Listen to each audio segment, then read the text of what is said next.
Kini ang theme at the same time ang title sa mensahe. Keep the flame burning. Ang atong text, atong gibasa ganiha, ug akong basahon kini sa NIV nga version. Ingon diha, never be lacking in zeal, but keep your spiritual fervor serving the Lord. Lacking in zeal, fervent sa King James. Ini mga panahon na kinahanglan kayo kanunay nato i-remind ng atong kaugalingon o sutaon ng atong kaugalingon if we are still on fire with God, burning desire nga makita gayud ang kainiton. May usa ka preacher nga ningon, the church is on fire. Nanagan ang mga nanimba. Kaya binilag nasunog na ang simbahan. Literal nga pagsabot nga the church is on fire, pero ang meaning gayud sa pulong nga we are on fire, meaning naagyoy gitawag nga burning desire or enthusiasm nga nagasdilaab no sa atong mga kasing-kasing sa mga butang sa Ginoo o sa mga katuyuan sa Ginoo. Spiritual fire ang gipasabot din ha. Fire sa atong kalag no in our soul, internal. Kung sa internal mao ginamomotivate sa external, sa outside. Pagka-energize ka nato diha sa pag-alagad sa Ginoo. Gitawag po ni sa lain nga katong kaniya zeal no kanang kadasi kayod or fervor kana yung intense desire, intense enthusiasm or sa laktod nga kasulti passion no kan kainiton gayud. Kini gitawag nga moresulta ngadto sa excitement. Ang atong kasing-kasing gani puno sa kainit diya sa mga butang sa Ginoo, nagadilaab yod sa iyahang kinaiyahan nga nagakalipay og desire sa mga butang sa Ginoo. Excited sa mga butang sa Ginoo. And it is the matter of the heart. Ang kasing-kasing gyud na tungod kay ang motivation gyud diha nga si Jesus naa na sa atong kinabuhi is living inside our hearts. Kung kita naka-experience kang Jesus, labi na sa iyahang grasya, mahimo kitang overwhelmed kana bang na puno gid sa iyang gugma nga di gid ta makapugong nga mugawas gina sa atong kinabuhi nga grabe kaayo kapuno atong gugma ni Kristo. Overwhelmed ta sa iyang gibuhat gani kanato sa iyang pagpakamatay sa cross, labi na pag-save kanato nga pinaagi gyud sa grasya nga wala gyud atoa nga unta kita paingon magidunta sa kalautan. Muna nga ang atong zeal maga-reveal gyud sa atong love ug kini gayud nagpamatuod sa gyud kita kahigugma sa Ginoo. Ang atong passion, desire no sa mga butang sa Ginoo, labi na pagserbisyo sa Ginoo, serving the Lord, nagagad gyud sa atong paghigugma. Kung kita overwhelmed no kanang puno gyud kaayo sa gugma kang Hesus tungod sa iyang gibuhat kanato, mao nang makahatag kanato fire, kadasig, kalipay sama sa mga katawhan niadtong unang panahon, the first church sa ilaha ni Paul sa mga disciples nga pagpamuhat nila diha sa Acts, they are on fire no. The church is on fire tungod kay matag usa kanila overwhelmed by the love of Christ. Grabe ang ilang paghigugma kang Kristo sa ilahang kasinatian kang Hesukristo. Mao nang ang ilahang external nga mga gibuhat nagbunga gyud nya dasi gyud kay sila. Mao nang importante kaayo karong mga panahon na kini atong balik-balikon tungod kay kini mga panahon na daghang gyud mga butang nga kining fire nga nasa tua hinahinayon niya paong mahimo nga kini nga fire mao munta ni mo-motivate kanato to fulfill God's desire sa atong makinabuhi. What He wants us to be. Kung unsa gid iyang gusto kanimo mao gyud na success. Kung dili ta on fire niya na, di kita kahimo. Yan ang mga pagkabot sa iyahang plano sa matag usa nato kinabuhi. Individual o sa church. Munang nintag na tanaw nato ning mga butang nga maoy matawag nato tagaan nato pagtagad kung kini mahimo nang mubugnaw no, mupawong sa kalayo nga niya kanato nga iya kining palungon. Una tanaw nato ang danger kung kita mahimong ang fire nga nasa tua mawala, hinahinay kawala. Ang kanang kainiton nga nasa tua mo nang gitawag the menace. Sa lain nga word, danger, no? The danger of losing that fire sa atong mga kinabuhi, labi na sa atong kasing-kasing. Resulta gid kini sa coldness, pagkabugnaw. Mubugnaw gayod ang atong pagtuo, mubugnaw ang atong gugma, mubugnaw ang atong pagsimba, ang mga testimonies, mubugnaw sa labi ng atong pagpraise sa Ginoo, mubugnaw gayod. Minahinay kabugnaw. Murabag kanang gitawag nga, di nako excited kang Jesus. Di nako excited. Si Jesus dili na maka-excite sa kuha. Mao nang coldness. Kung imong laktod sultihon, coldness means di nako excited kang Jesus. Mo nang giingon sa Revelation 2, 4, yet I hold this against you, you have forsaken your first love. Na diferensya na sa gugma. Unay niya sa Revelation, nining at church ina niya, you have lost your first love. Kita ka ng first love. Ang first love, grabe gina ka power. Kunya pagmawala, muna na'y delikado sa kinabuhi. Muna yung menace, the danger of losing our first love. Kay mubugnaw gid tanan, madamay tanan. And ikaduha, not only coldness, ang danger ini, sab kini, it makes God sick. Panang pasabot nga masakit ang Ginoo, simbolika lang ni. Diha sa Revelation 3:16, so because you are lukewarm, neither hot nor cold, I am about to spit you out of my mouth. Igikaluwa ta sa Ginoo, murag kasukaon ng Ginoo sa atong kinabuhi. Kung kita magkinabuhi nga lukewarm, mubugnaw na, hinahinay nagkabugnaw. Lukewarm, dili init, dili bugnaw. Ang Kristohanon is on fire mangyod. Pero kung minahinay na gani kabugnaw, mo ni ang mahitabo na danger. It makes God sick. Mo na ingon diha nga ang lukewarmness, yes, we serve God, pero in a way nga as not to offend the devil. Nga dili ma-offend si Satanas sa atong pagserbisyo sa Ginoo. Lukewarmness. Sa kana ka best nga tool ni Satanas. Ikatulo nga danger sa mawala ang kainit sa atong kinabuhi, it set us up for other sins.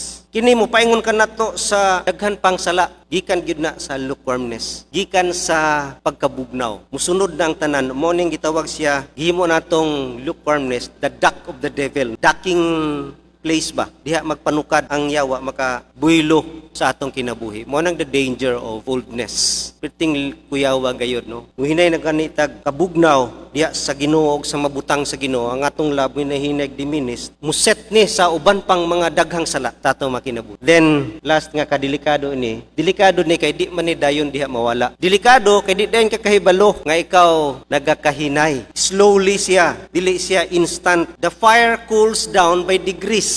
Hinay-hinay. Murabag ka ng chismis nga ang last nga tao nga makahibalo, ang hingtungdan maupod na sa coldness. Nga diya pa ka makahibalo, ikaw ang last nga makahibalo. Ang uban makanotice na ikaw ang wala ka notice. Muna delikado siya kay di ta kabantay niini. Di ta kabantay nga naginahinay dahil tag kabugnaw na. Pagtuo na to okay lang. Labi na gayod na yung mga panahon nga as we set our temperature, kung itawag na to nga compare nimo sa uban, bagay kag normal ra ko kay pare-pareha man mi. Unang bantayanan gid siya tungod kay dili siya diha-diha dayon mawala ibong kainiton sa Ginoo. Hinay-hinay siya. Adto kita sa mga sign or mga mark para mabantayan gid nato. Ingon diha kay delikado man gyud. Kini nga di ta kabantay na ay mga sign or symptoms nga kita makabantay nga nagkahinay na or manifestations nga ebidensya kini nga ang fire sa atong sulod is going dim. Hinahina na siya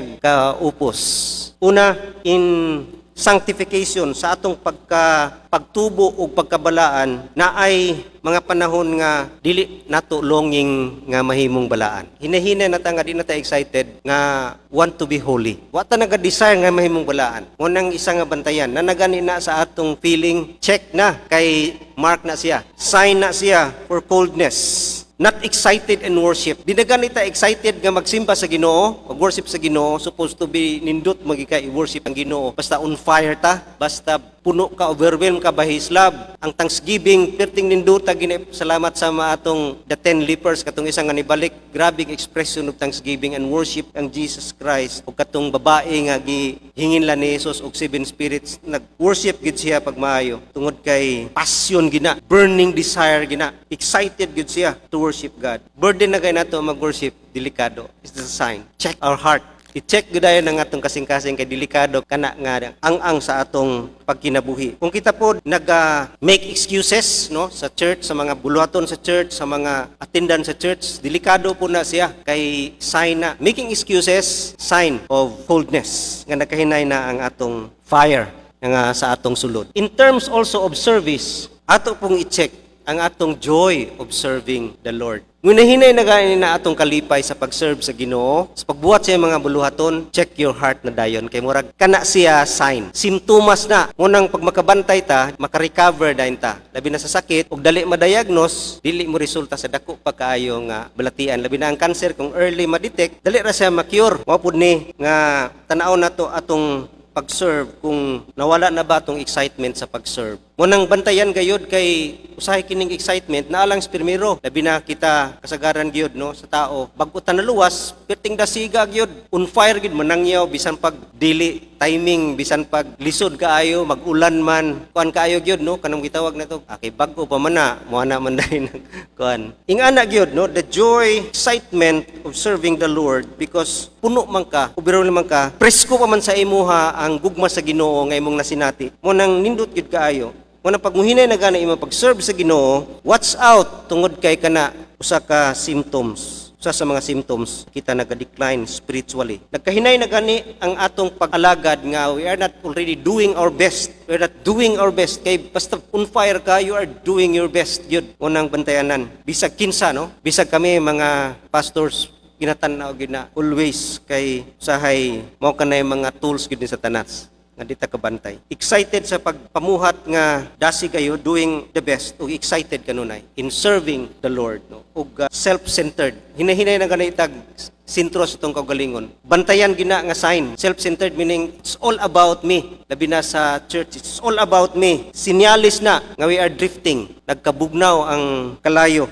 nga nagdilab sa atong kinabuhi, sa atong mga kasing-kasing. Mao nang bantayan kid siya kay ingana ang tao gayud. Ma-focus na sa self, wala na sa interest labi na sa uban, no? Ang interest sa Ginoo is not for you alone, but for other people outside the church. Magkahinay na gani, ma-focus na ganito sa atong kaugalingon. It revolves around us or around yourself. Bantayan na siya kay symptoms na of lukewarmness. Manifestation ka na nga ang holy fire is going dim. Unya hantod nga ang atong bantayan nato nga ang atong paghimo sa mga butang sa Ginoo, prayer, worship, murag ritual na. Wala nay sense. No, kanang murag buluhaton na lang gid bitaw nimo atong pag-worship kay tulumanon man na siya. Kunya ang atong pag-serve sa Ginoo kay buluhaton man gid na siya. Wala nay joy, wala nay excitement nga mahimo na siyang rituals. Bantayanan gina siya. In terms also sa scripture sa atong pagkinabuhi diha sa pulong sa Ginoo. Pag hinahinay na gani nga di na ta uhawon o gutumon sa pulong sa Ginoo, di na tayo excited, no? To talk to God, to listen to God, diya sa iya mga pulong. Kaya ang bagong Kristiyano, pertigdasig kayo na brabig, basa dito. Allah niya, makigkuan gyud sa mangutana gyud, kuan kaayo sa Bible study, mangita gyud kanang na ay mga interaksyon kay ganahan gyud mo share ingana man ang bagong Kristiyan pero nagkadugay no kawala man o nang unsa ang atong pagtagad na pud sa scripture with regards to the scripture unsa na bang hunger nato sa iyang word or naa gyud ang atong joy diya sa iyang pulong nga daw sa magtamis kaayo sweet or honey sa atong mga baba o nang kung nagkahinay gani nataganahan mag quiet time delikado na gyud na no, warning munay murag tap nga warning magkahinay na ang atong desire sa pulong sa Ginoo nga diha gid ang nourishment pagid unta sa atong kinabuhi. In regards also to supplication it means prayer.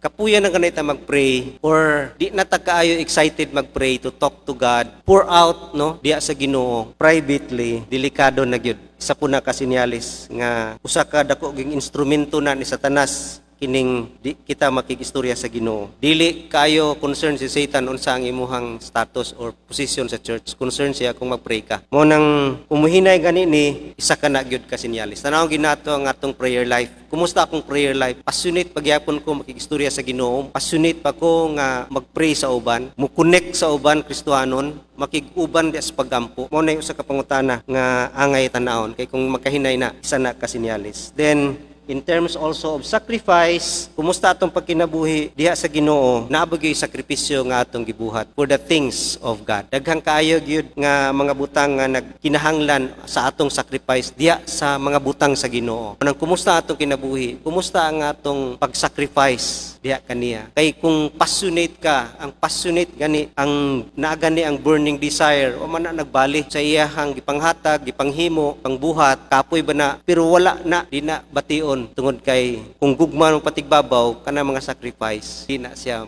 dili na kapoy, dili na burden no. Unang kumusta atong sacrifice? Ang atong burden sa mga butang sa Ginoo, ang atong burden diha sa mga katawhan nga wa pa diha kang Kristo. Unang i-check nato. Mo ni nga mga marka nga angay nato bantayan aron di dayon ta no dali mawala ang kadasig or ang atong zeal, ang atong passion or ang atong fire inside us. Munang ninitag na tanaw na to, ining ikatulo, unsa ang iyahang cause, no? The main cause Daghan may cause nga nihinay kita diha sa Ginoo. Pero ato lang ta sa mga pipila ka mga butang nga gitawag nato passion killers. Maka mupatay og pasyon. Patyon niya ang atong kainiton diha sa Ginoo. Hinayon niya ang atong gugma sa Ginoo. Unsa kini nga mga butang nga angay nato bantayan? Things that will put out the fire inside us. Katong mga fireman or matag building na ay fire extinguisher. Kanang fire extinguisher mas epektibo pa na kaysa tubig. Kay bisag gasolina ana, pagpasiritan anang fire extinguisher paong, yad paspas pud siya mo paong. Mao nang unsa kini nga mga fire extinguisher sa atong kinabuhi nga moy hinungdan nga mutsok sa kalayo, mapalong, moy nahinag palong sa atong kalayo nga naglilaab sa atong kasing-kasing. Urgugma na to diha kang Ginoong Hesukristo. Una nini kinigyod no, number 1, worldliness, mga butang sa kalibutan or materialism. Ang mga Israelites nganong kay dili gusto mo biya sa Egypt kay nahigugma naman sila diha sa mga butang sa Egypt. Ninduras piros man kayong Egypt god. Kuan kay nga lugar ba sa ato pagkaron grabe or Amerika na technology, mga butang nindot kaayo gamit ilahang standard of living sa mga Egyptian. Mao nang wa na sila, di na sila ganahan muhawa diha ug muadto sa desire sa Ginoo sa ilaha nga they are for Canaan, they are for the promised land. That is God wants them to be or to become. Dili na tungod kay ganahan na sila. Mao nang isa ka makahinay sa atong gugma sa Ginoo ug sa fire sa atong kinabuhi kining mga butang sa kalibutan, worldliness. Mao nang watch out labi na karong mga panahon na we are in the age or generation or sa paning stage sa kining kalibutan na nagani taron sa gitawag daw diha sa mga salida nga multiverse. Perting delikaduha na gyud kaayo, multi-universe. Grabe na kayo mo nang bantayan ginato. World, no? Isa ka na makapatsok sa fire diha sa mga Israelites. Comforts of this world, comfort of this life, makapabugnaw gyud. Gani karong mga panahon na daghan pay ganahan gyapon sa online worship, bisag pwede na mag face to face. Comfortable man, no? Comfort nga Bible studies online. Deceitfulness of riches, choke, no? Makapapawong sa fire. And also sa mga batanon, passions of youth, maunay kapawong sa kalayo, sa gugma diha kang Kristo nga mainiton gid walagad. Unang isa tanaw nato, worldliness. Ikaduha nga cause, short-sightedness. Kining mabawlang og pananaw. Kung ang tao nag-focus lang siyang kaugalingon, self-centered, dili siya kalantaw sa dako pa nga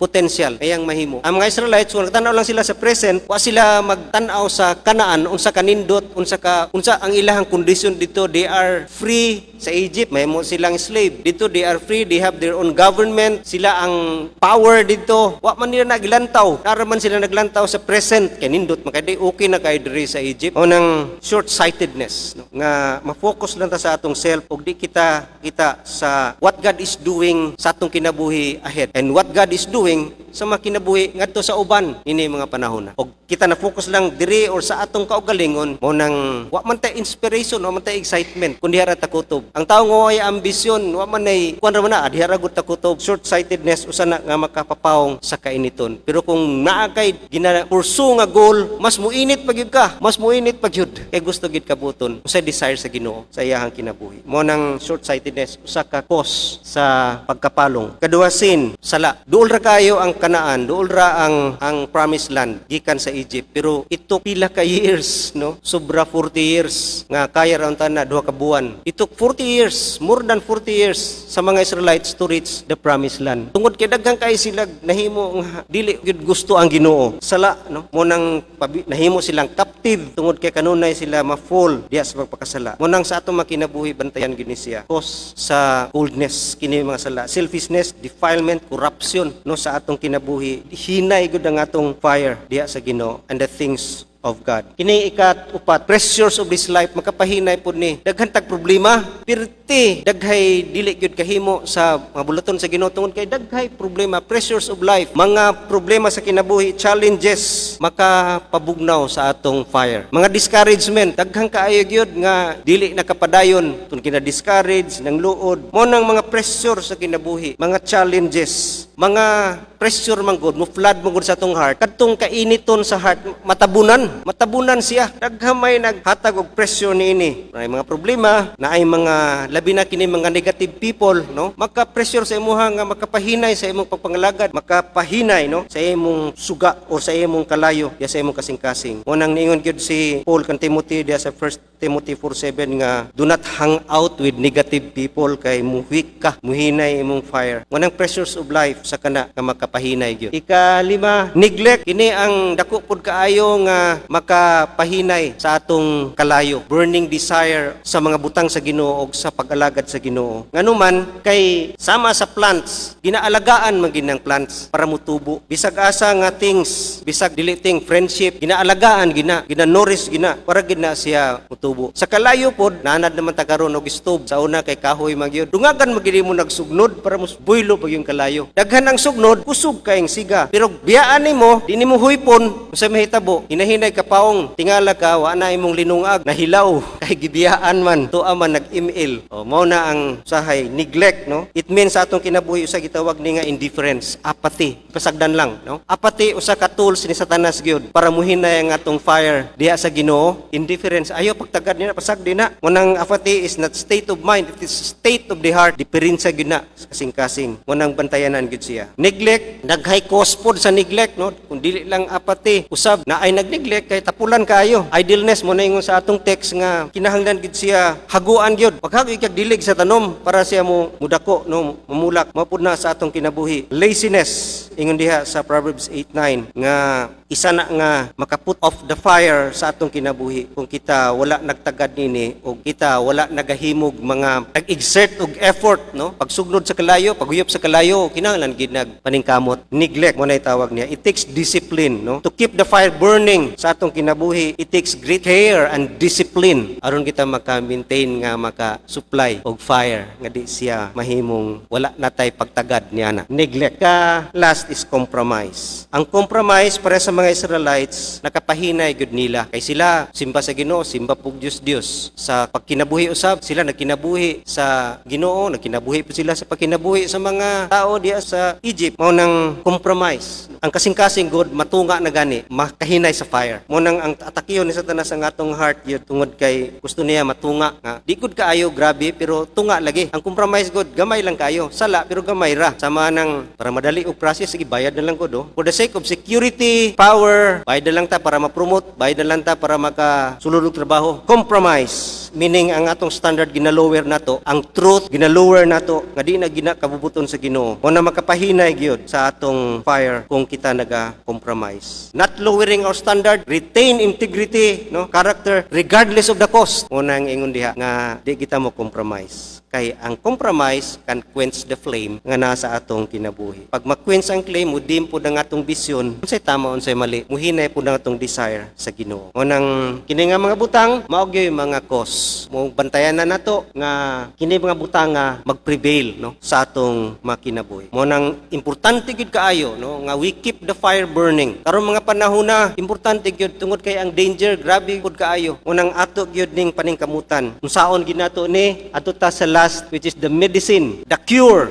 no? Nga di kita mapaw nga atong kainiton diha sa Ginoo. Una is guard your heart. Bantay, gwardyahi gina. Ingon diha sa Proverbs 4:23, above all else, guard your heart, for it is the wellspring of life. Bantay gina, labi na nga atong gugma sa Ginoo. Hinahinayon kita pag walaon kita na Satanas nga di mo focus sa gospel, sa gibuhat ni Jesus sa cross nga ni kanato para di kay ta ka-refresh sa atong love sa iya. Unang guard our hearts, no? Diha sa pagkasala ni Adan ug ni Eva, igwardyahan gid ng Garden of Eden og flaming sword, nagdilaab nga espada para wagi makaduol diha nga maka-taste again sa Garden of Eden kay nakasala naman ang tao. See, mo nang ang core sa atong kinabuhi, ang atong heart. Gwardyahan gid nato na sa mga butang tungod kay kung di na gwardyahan mo resulta sin manifestation na sa lukewarmness. Mo nang guard our heart, no? Mo nang bantayan ginato atong kasing-kasing labi na katong mga marka kung naa na to, rekindle dayon, no? Rekindle our love diya sa Ginoo. Return gidayon balik ito kaniya. Rekindle our first love. When hinay na tagahinay nga atong gugma sa pagsimba, pag-alagad, pag-pray, ay balik sa imong first love yun sa kani Kristo labi na pagluwas sa imuha pinagi sa iyahang grasya. Mo nang pangutana ginato is our love today abounding. Gugba man nato kang Kristo naga-abound pagyapon karong panahon na kung wala. Gwardyahan ginato na. And lastly, not only to guard our hearts, but be controlled by the Spirit. Ingon diha sa 1 Thessalonians 5:19, do not put out the Spirit's fire or quench the Spirit. It means, ayaw gyud pasuba or ma-quench ang Spirit. It means, have Him